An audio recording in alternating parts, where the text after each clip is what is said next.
Авыл эшчәннәре өчен бүген кызу мәл. Алар табигать бүләк иткән мотор, аяз көннәрне файдаланып, басуларда намуслы хезмәт күрсәтә. Аграрийлар җылы һәм кояшлы көннәрнең һәр сәгатен нәтиҗәле файдаланып, мөһим компанияны тиешле агротехник срокларда башкарып чыгу өчен бар көчен сала. Әтәй авыл советы авыл биләмәсендә урнашкан, күптән инде танылу алган. Районда иң уңышлы һәм табышлы эшләүче хуҗалыкларның берсе саналган. Альберт Рамазановның крестьян фермер хуҗалыгы уңганнары көнне төнгә ялгап эшләп, күп еллык үләннәргә ашлама кертүне, дым капатуны тәмамлап, 1 май көнне бөртекле культураларны чәчүгә кереште. Аллага шөкер, быел без дә чәчүгә кереп киттек. Май бәйрәмендә ана чаклы җирләрне тырмалап чыктык бит инде. Дым каплаттык. 1 майдан чәчүгә чыктык.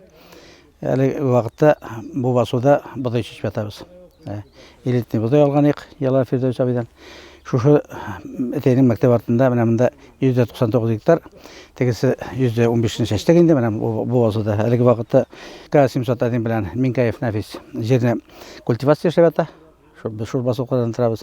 Чәчеп киләбез, яңа сызып алганык. Шуның белән Фатхетдинов Җәүдәт абый пенсияда булуына карамастан, бүгенге көндә мотор итеп эшләп, егетләр белән әле бодай чәчәбез бу басуда. Шул оешкан төстә быел Аллага шөкер килеп кердек. Ашламалар барысы да җитәрлек. Чәчәрлыклары барысы да җитә. Әле егетләр белән чыгып киттеләр. Теләпәннән төйләр семена, ашлама алып киләләр. Иртәнге октябрьне алып килеп менә чәчеп бетердек тә, алар әлеге вакытта җир эшкәртәбез инде. Кайнаган артында анда К700 белән Салимов Расил дигән егет Теләпәннеке.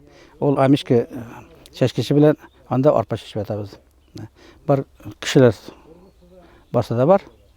Эшләргә Ходай Тәгалә менә көндә бирә. Шул тырышып ятабыз инде әлеге вакытта.